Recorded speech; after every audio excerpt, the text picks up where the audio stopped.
Para analisar este tema são os meus convidados, Jânio Pesado e Vitor Batista. Muitíssimo obrigada pela vossa presença. Estamos aqui perante uma necessidade de conseguir mesmo que os parceiros europeus não imponham sanções a Portugal e que isso passa por uma estratégia de bastidores política muito mais do que política de bastidores. Nós já no outro momento fiz aqui a referência ao facto de que esta situação ficaria garantidamente para uma fase posterior às eleições em Espanha. Agora, de facto, está a fazer-se o trabalho que deverá, ou poderia ser desenvolvido neste período. E o Presidente da República que tem estado bem, mais que o exercício do cargo, mais uma vez com esta ida à Alemanha, com o sentido da sensibilização, colocando o problema muito bem colocado, porque de facto trata-se de uma porcentagem ínfima e, portanto, pode traduzir uma modernização ou não uma modernização. E o Presidente da República, num diálogo político, num trabalho político e profundo, está a dar a ajuda aos portugueses temos que assumir isso como uma boa estratégia, embora os tratados nessa matéria são largos para os países que ultrapassem naturalmente os limites que são considerados e que estão negociados, evidentemente está previsto uma penalização, e penalização sobretudo ao nível dos comunitários. Ora, acho que os países sujeitos agora à penalização, com o esforço monumental que fez durante os últimos anos, que carece de um investimento que é fundamental para o crescimento, ver-se ainda analisar em fundos comunitários, que são fundamentais neste momento e são os poucos recursos que nós temos para esse efeito, julgo que não seria nada agradável para Portugal e para os portugueses. E, portanto, a República acho que está a fazer um esforço nessa matéria. Aliás, contraria algumas posições que, por vezes, são alguns, parece que tem aquela lógica de confronto com a Europa e eu julgo que o confronto não nos beneficia. Acho que a República está na República. A Presidência da República já está a ultrapassar um bocadinho aquilo que poderia ser considerada uma estrutura de influência, ou seja, está quase a arraiar um sistema mais presidencialista do que o presidencialista. Antes de mais, antes da data, relativamente a esta questão, acho que, de facto, é importante salvaguardar a presença portuguesa na Alemanha e na União Europeia, também nós parlamentares em coisas importantes, porque aquilo que foram os sacrifícios nos últimos anos no nosso país fez, às nível das empresas, aos níveis dos cidadãos, no ponto de vista de cumprimento daquilo que foi o impacto que foi estabelecido nos nossos cidadãos, merece que seja inventada por parte da União Europeia uma certa capacidade de observação daquilo que é uma flexibilidade não consentida, mas uma flexibilidade permitida. Portanto, e acho que está concordo, acho que vão ser flexibilidade. Bem, nós sabemos que o exercício dos cargos é um exercício que muitas vezes é feito à medida daquilo que são as pessoas. A pessoa é uma Sousa, todas nós sabemos uma pessoa muito própria, tem obviamente um perfil muito sui-género, do ponto de vista da sua capacidade de expressão, da sua honestidade, e, portanto, a forma como o próprio chegou à presidência foi em si mesmo um desafio, e, portanto, eu diria que, de facto, já havia uma certa perspectiva pela iniciativa das suas pessoas, principalmente do Portanto, ele não está a ultrapassar aquilo que são os requisitos formais do exercício da função. Está, de facto, a ter uma intervenção mais ativa daquilo que se suposto ser feito, uma lógica de eleição ao tempo. Reconhece que, uma outra vez, ele tem sido interferido de forma como tem atingido, mas só para já conheceu tudo aquilo que é a sua psíquica da experiência de função. Mas acho que nessas questões mais de defesa da cidadania nacional, este papel de convergência estratégica e de complementaridade àquilo que é a atuação do governo, até da oposição, faz todo sentido que este tratamento seja tocado a nível superior e seja visto como um complemento e não como uma redundância em relação àquilo que é a atuação do governo e de outras atividades. Se assim for, acho que está bem e mostra que, mesmo que não haja uma legislação em causa, há aqui uma convergência de esforços para fazer as decisões. À chegada a mim, o Presidente Marcelo Rebelo de Sousa dizia que para já não há sinais preocupantes no que diz respeito à execução orçamental, mas ainda há dias atrás Marcelo dizia que havia um otimismo militante relativamente à realidade dos números em Portugal. Marcelo estava ali do motivo? Vamos lá ver. Eu julgo que ainda é cedo para nós termos uma avaliação sobre o andamento da execução orçamental. E porquê? Eu tenho que dar a ler o relatório. Porque muitos dos valores que são referenciados no relatório são em termos de contabilidade pública, isto é, entre receita cobrada e despesa paga. O que importa é, evidentemente, em termos de contabilidade nacional, para os Estados. E, embora haja uma abordagem inicial a essa questão no relatório, eu penso que essa abordagem ainda é insuficiente para avaliar exatamente o que se irá passar no curso do ano. Em todo caso, há aspectos que penso que são importantes. Um deles é claramente o crescimento económico que está a ficar muito aquém daquilo que estava perspectivado, portanto, isso é uma realidade, e deve ter consequências, evidentemente, nas finanças receitas, se se mantiver esta tendência de crescimento, isto é, que era muito aquém da projeção que se inicialmente no Orçamento de Estado, e, por outro lado, vamos ver com o controle da despesa, porque o controle da despesa, muitas vezes, nós temos 13 meses, foi em um giro déficit, portanto, temos mais um mês de abril, muitas das vezes, enfim, quem tem experiência de serviços públicos sabe muito bem que há despesa que é realizada, demora-se algum tempo a chegar aos serviços, a questão dos pagamentos orçamentais não é tão rigorosa quanto nós pensamos, em termos de efetivo da prática orçamental. Portanto, acho que no final do primeiro semestre temos uma noção exata. Agora, há um dado que é visível, há um número que é visível, que é o facto do saldo primário ter melhorado de forma substancial, sem juros. A situação e tem tendência, ou menos aparentemente, a revolução positiva. Mas os juros têm que ser pagos. Os juros têm que ser pagos. E, portanto, o conjunto global, embora seja uma situação que eu diria, e uma safra de Sousa, que também fez referência a essa questão, embora seja uma questão interessante de se verificar, em termos da realização da receita, cobrar, despesa paga, as coisas parecem que estão num bom caminho, a partir da questão dos juros. Há mesmo uma referência do Governo ao facto dos dividendos do Banco de Portugal terem sido contabilizados no período relativamente móveis, foram contabilizados exatamente em abril e não serão contabilizados em março. Vamos ver como para já há uma conclusão a tirar disto. Ainda não temos a ideia, pelo menos ainda não há a ideia, de que as coisas estejam num mau caminho, com a exceção de uma questão que é muito difícil de controlar, que é a questão do custo do produto, e isso vai ter consequências, vamos ver até que nível vai ter consequências. E também a questão do desemprego, porque o desemprego, enfim, estabilizou, há sempre uma parte sazonal, o desemprego tenderá a subir neste período de verão, mas são elementos que irão ser significativos do ponto de vista do acompanhamento, para ver se concretiza ou não este bom andamento. Eu não vou mudar a minha opinião, eu tenho que casar com sobre se conseguir ou não atingir os objetivos que a Associação Serviços Orçamentais e a minha perspectiva é que não é possível atingir aquele que é orçamental. Em todo o caso, se ficarmos abaixo dos 3%, ou se ficarmos ligados aos 3%, eu acho que é uma boa discussão. O Presidente da República está de alguma forma a começar a descolar-se de António Costa? Não, eu acho que por parte do Presidente, relativamente a essa matéria, é no início do exercício das suas funções e num processo de cicatrizar daquilo que é, de facto, as suas competências na matéria, uma tentativa de ter uma atitude de convergência estratégica com o Governo. Já sei que são noutros contextos anteriores, já há muito tempo já estamos, quando foi o primeiro mandato da administração, que foi facilmente no modelo que eu chamaria de alguma complexidade estratégica, tem sido só saudar aquilo que é uma das importantes para a matéria.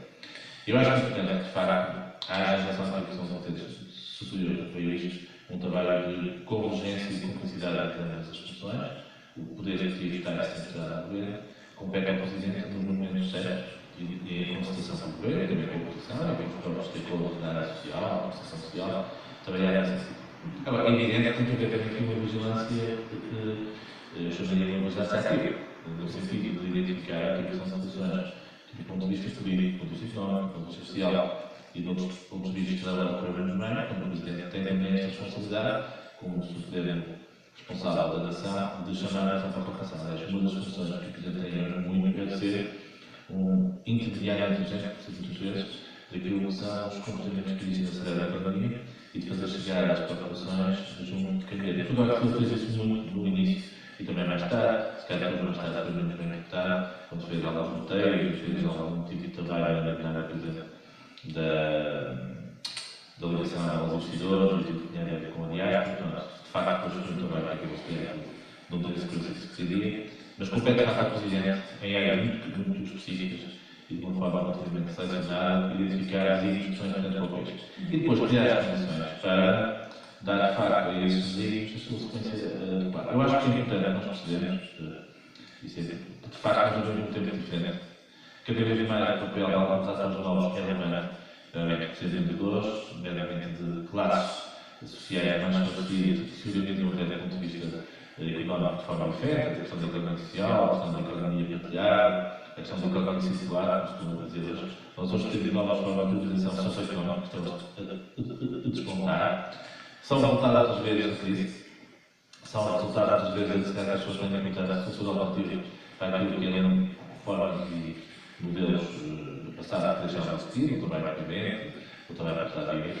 E o Presidente tem a obrigação de estar atento a isso. Eu falo, por uma relação da parte sou informada, já tenho essa experiência passada, porque eu tenho das funções, e acho que ele tem que ter importante no sentido de fazer esses. Só para acabar, acho que é importante o Presidente também, em conjunto com o Governo, ter um papel de diplomacia económica e inteligente.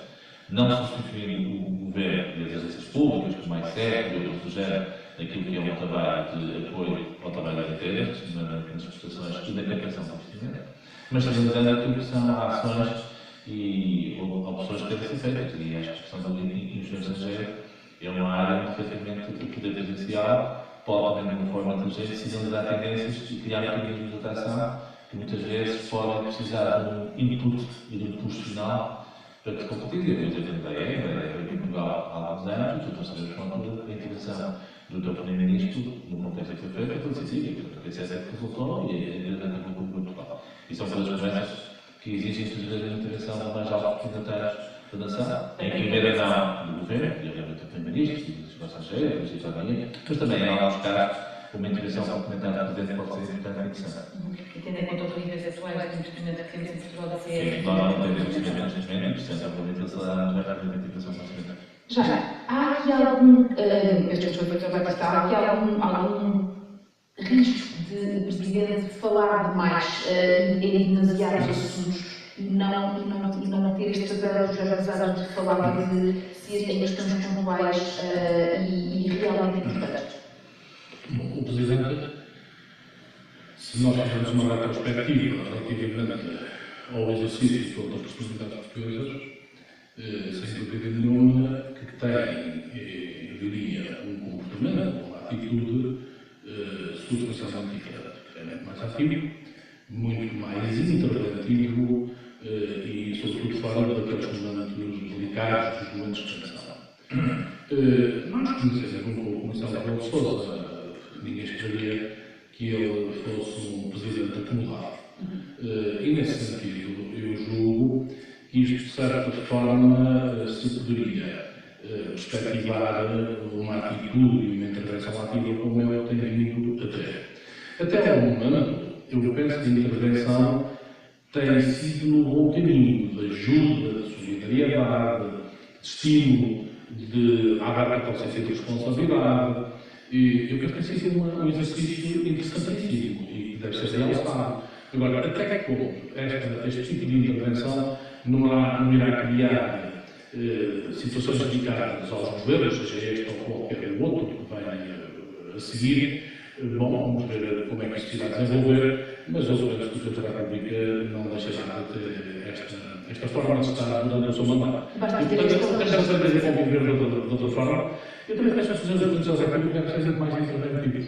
No sistema, não ser presidencialista, mas não devem ser mais interventivos, devem ser construtivos, devem procurar evitar os problemas, desafiar as tensões. Muitas das tensões que são geradas porque também não há, por vezes, quem as modera, ou quem as evita, ou quem, à partida, contribua para que elas continuem logo no início. E dentro da República, da mesma forma que tem vindo a resolver alguns problemas, mas não os queria, não sei.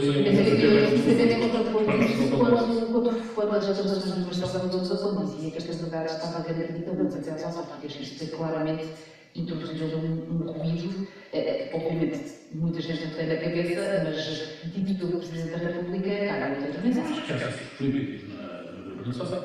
O sítio que se fala nos Eu sempre defendi que, não tem sido assim, seja a defesa dos últimos todos, sempre defendi que eleições nacionais são eleições nacionais e eleições são locais. Em todo o caso, há que tirar algumas políticas das eleições locais, sem só deputada, que tirou, a meu ver, explicitadamente, uma líder política do resultado das autárquicas e conduziu, inclusive, uma demissão do primeiro-ministro. Desse ponto de vista, também nós temos um contrário, assim, nas eleições.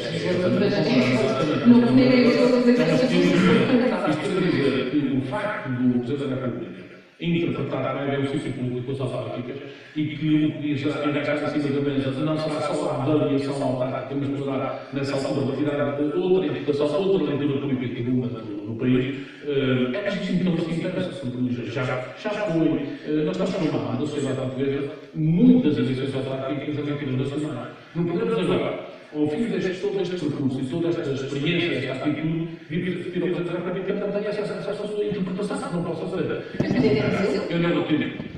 Em qualquer caso, não tenho da sua afirmação qualquer conclusão de que ele possa, na altura, ter a sua própria interpretação e retirar conclusões dessa matéria. Há duas formas de interpretar a sua interpretação, porque não interpretá-la para o partido de oposição, mas é outra forma também de interpretar. Em todo o caso, ele teve esta intervenção e teve o cuidado de imediatamente, eu diria, acender o fogo e acabou imediatamente a tocar. E penso que é assim que se deverá, que se devia conduzir a política portuguesa, sobretudo ao mais nível de responsabilidade. Portanto, também não pode ser uma pessoa que esteja só com aquele sentido crítico e de observação. Eu acho que é um pouco de intervenção que diga que é para depois nós não ficamos, enfim, de certa forma, expectantes e surpreendidos com as suas decisões. Eu confesso que este comportamento é um comportamento também previsível.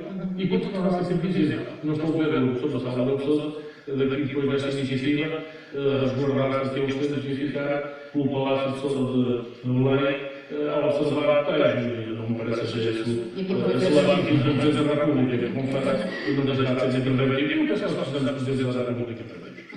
Há aqui um risco de António Costa estar excessivamente refém da agenda da esquerda, nomeadamente estou a recordar, por exemplo, deste episódio dos colégios, e isso possa, e sobretudo neste episódio, em como isso vai contra aquilo que o Marcelo Rebelo de Sousa pensa e que isso possa começar a gerar, a criar grãos na engrenagem entre o Palácio Soleil e o Palácio Soleil. Nós sabemos que a agenda que preside este governo, que tem dado a sua origem, obviamente, questões ideológicas muito sensíveis, portanto, fazer parte, obviamente, daquilo que foram os acordos que foram feitos, em algumas áreas de intervenção, eles são importantes, porque tem a ver com as profissões, e sabemos também, do ponto de vista daquilo que é o pensamento sobre o que deve ser a instituição do Estado em algumas áreas essenciais, portanto, a saúde, a educação, existem, de facto, linhas próprias, que muitas vezes são consistentes com as linhas outras matérias.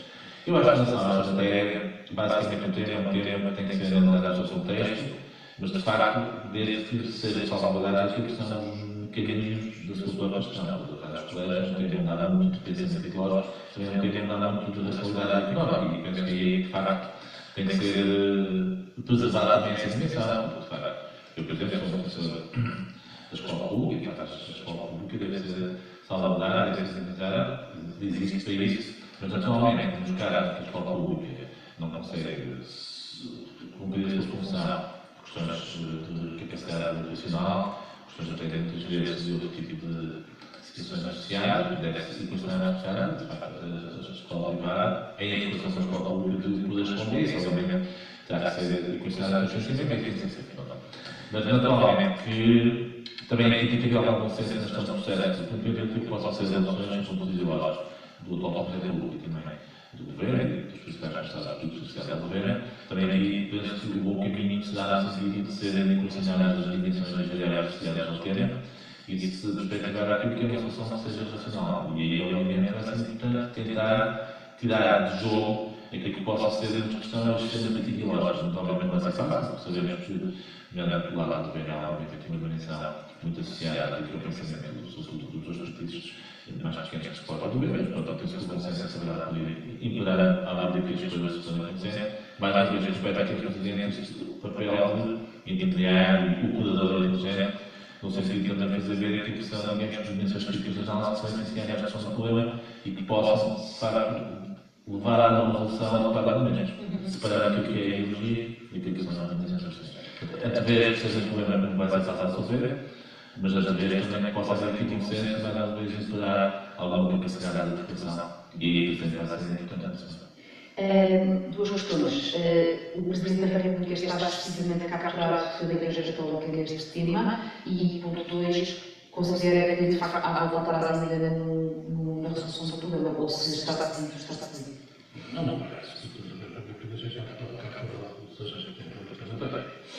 Esta é uma coisa muito complicada. Eu próprio tenho dificuldade, às vezes, em avaliar. Portanto, isto com uma certa limitação e é nessa perspectiva global. Custa-nos a compreender como é que nós temos uma escola pública, temos lugares, ou portanto vagas, e por outro lado não são preenchidas, temos recursos que são totalizados e com os quais temos evidentemente de pagar, e por outro lado, fazemos contabilização com colégios, parcerias que no fundo é uma creche de despesa aparentemente evitável. Portanto, numa primeira análise, tudo vai no sentido do governo ter razão. Em todo o caso, depois coloca-se uma outra questão. Estes colégios foram parcerias que foram aprovadas, estes colégios surgiram de investimentos, e agora eu pergunto, então esta gente investiu, não sei se é todas as atividades, nomeadamente científicas, numa certa expectativa, e de um momento para o outro vêem-se limitados na sua capacidade de intervenção, e portanto como é que vão resolver os problemas, para além de conta de atualizar professores, como é que estes professores não têm turmas e vão para o desemprego, têm precisado de tempo de contar para concursos na atividade pública ou nos serviços públicos, enfim, há um conjunto de problemas complicados. E houve, a meu ver, pouco planeamento nesta matéria. Eu conheço os casos concretos em que, depois de haver um colégio, tinham uma parceria, e tinha acesso ao privado, portanto, autorizada pelas turmas, foi-se depois fazer uma escola pública a poucos quilómetros. Na altura já estava a ser construída, fiquei a dúvida de porquê, este dinheiro estava por resolver aqui tão perto. E surgiu lá na Coimbra, numa linha Coimbra-Figueira da Foz, na margem esquerda. Portanto, a pessoa surpreendeu porque é que isso aconteceu. Portanto, aqui não há nenhum grande planeamento. Portanto, cria-se uma expectativa aos privados para colmatar a ciência pública num dado momento, mas depois não se deixa uma rede, não se deixa nem hipótese de antes outras os problemas. Daí que, num princípio geral, o Dr. Francisco tem razão. O Dr. Francisco tem alguma razão na sua atitude. Por outro lado, acho que o Governo está a ser agido e deveria negociar aqui um período de adequação, diria, de amortização deste impacto. Um período mais longo, chamando a atenção para esta realidade, dizendo que há uma oferta pública, e portanto, a oferta pública não faz sentido que haja um acréscimo de despesas porque querem juntar os contribuintes, mais desnecessariamente, mas devia dar um tempo de adaptação para as pessoas tomarem um outro caminho. E penso que é esta conjugação que deveria, no futuro, resultar, portanto, a solução do problema. E este governo, a compreensão não vai para além das expectativas de todos nós. Então, não sabemos quais vão ser as consequências e como é que isto vai terminar. Costumo dizer que isto começa assim, que avança, vamos ver como é que vai terminar também. Em todo o caso, não é um problema fácil. Daí que a intervenção da República, continuamente até ter aparentemente uma intervenção mais ativa, depois para ser que conhece nesta matéria, eu julgo que ele poderá ser um contributo e ter uma intervenção que ajuda a pacificar e ajuda a resolver o problema num tempo que seja espetacular e que permita, evidentemente, também que os colégios possam ver resolvidos os professores num limite, sabendo que futuramente tem aquele limite para resolver e que a partir dali não há possível continuar. Muito obrigada pela vossa presença. O Enfoque fica por aqui. Fica connosco.